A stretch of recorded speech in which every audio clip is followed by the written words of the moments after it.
Meron na naman tayong nabili si Shopee. 280 pesos lang naman to. Kaya, pwede na tayong magpabudol dito sa 280 pesos na to.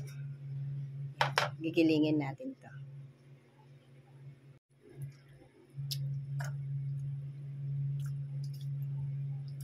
Tingnan natin kung giling na giling talaga siya.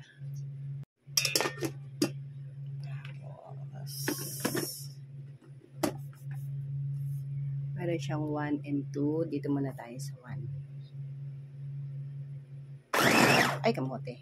Sorry.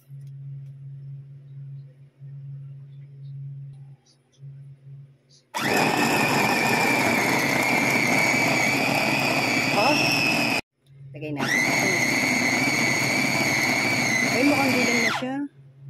Wait.